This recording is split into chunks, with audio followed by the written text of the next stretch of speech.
A bill would add a $10.64 tax to every prescription filled in the state at the same time that other states are capping prescription drug prices. Wow.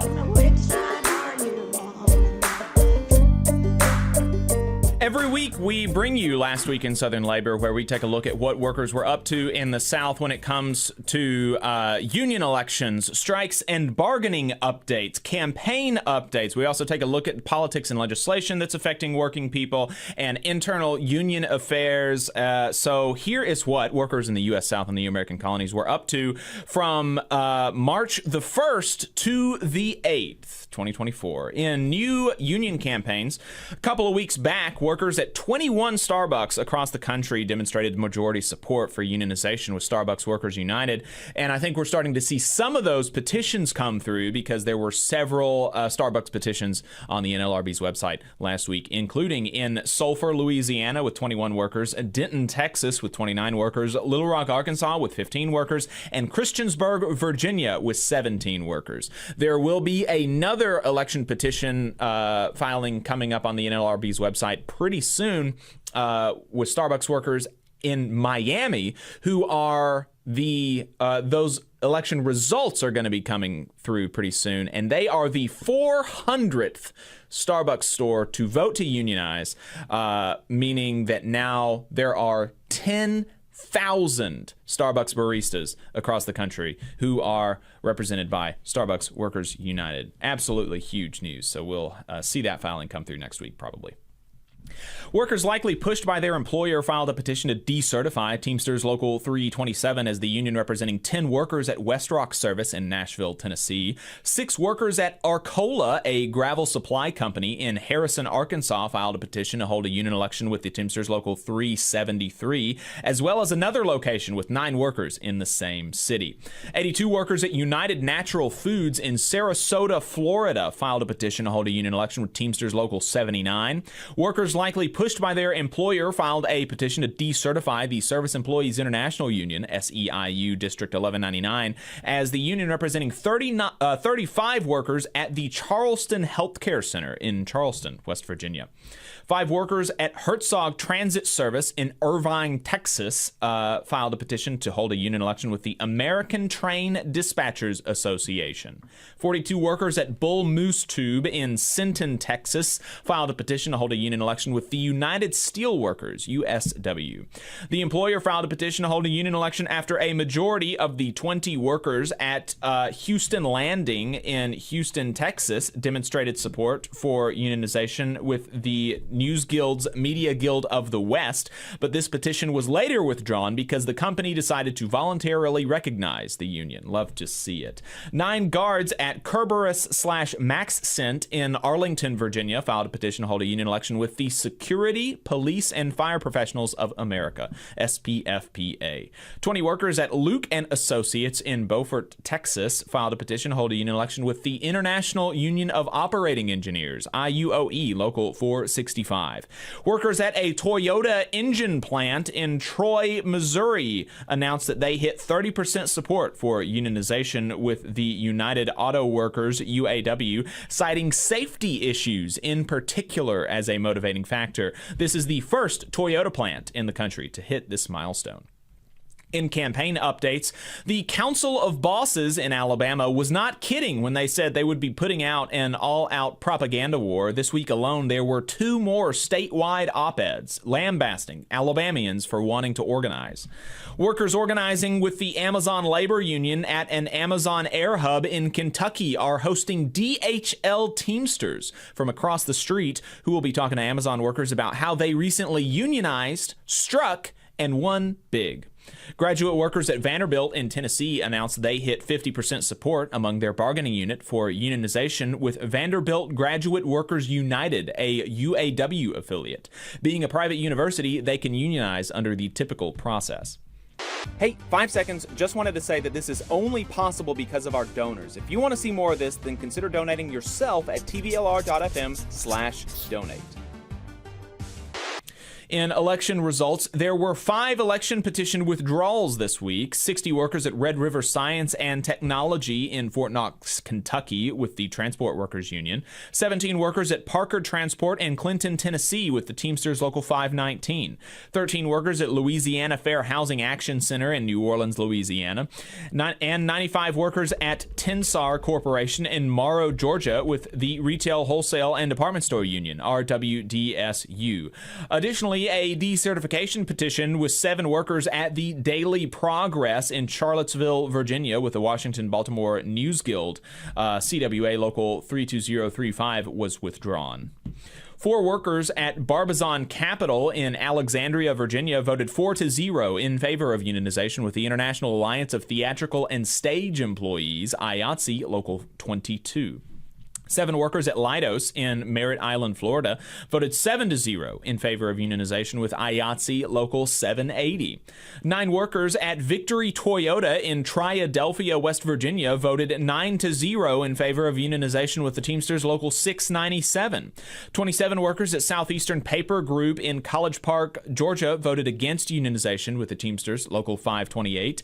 51 workers at IKEA in Carolina, Puerto Rico, voted 26-6 in favor of unionization with the International Association of Machinists and Aerospace Workers, IAMAW. 9 workers at Spartanish Associates in Norfolk, Virginia, voted 4-5 against unionization with the Teamsters Local 822. 12 workers at All Point Logistics in North Merritt Island, Florida, voted 7-4 in favor of unionization with the International Brotherhood of Electrical Workers, IBEW. And nearly 2,000 workers at Loudoun County, Virginia, working for the county, voted in favor of unionization with SEIU Local 512.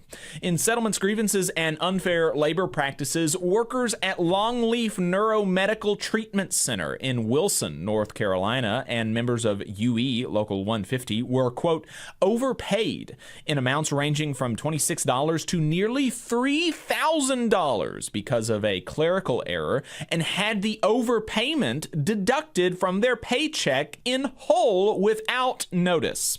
Workers say they thought the extra money was a bonus and are demanding that they be allowed to repay in installments rather than all at once. Again, this payment was distributed back in January. The state of Texas took over the Houston Independent School District this year, cutting library budgets and implementing rigid, quote, school reform curriculum. The changes have prompted a wave of resignations and from teachers and protests from the Houston Education Association. In strikes and bargaining updates, Waffle House workers in Atlanta, Georgia, delivered a petition to management demanding improved health and safety, $25 an hour, and fair scheduling. ATU Local 689 members ended their strike against Connector in Virginia after reaching a tentative agreement that the union says includes competitive pay, enhanced 40-hour guarantees, and more. Members later voted to ratify the contract. Nurses and members of National Nurses United, NNU, at the HCA hospitals in Osceola and Lake Monroe, Florida, held a rally ahead of contract negotiations with the largest hospital network in the state, noting that the company made $5.2 billion in profits last year. Nurses with the same union at the same hospital network in Kansas City are also holding rallies ahead of their contract negotiations. Teamsters ratified the tentative agreement that they reached last week with Anheuser-Busch. UAW members at Daimler Trucks voted to authorize a strike by 96%. Teamsters Local 688 at Graybar in St. Louis, Missouri are still on strike. The Communication Workers of America, CWA members, ratified their tentative agreement with AT&T Mobility across West Virginia and Kentucky. UFCW Local 400 Bargaining Committee, representing 3,000 Kroger workers in West Virginia, Ohio, and Kentucky, reached a tentative agreement with the company after members rejected the first contract offer and authorized a strike. Ratification vote will be taking place soon, and the bargaining committee recommends ratification. South Florida janitors with the Service Employees International Union, SEIU Local 32BJ, voted unanimously to ratify their new tentative agreement that won higher wages and more time off.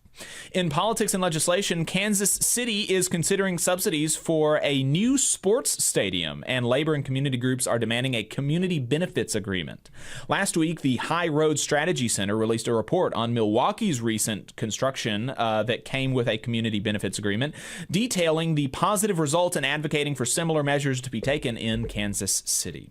President Biden signed an executive order expanding apprenticeships in the federal government and promoting labor management forums at federal agencies.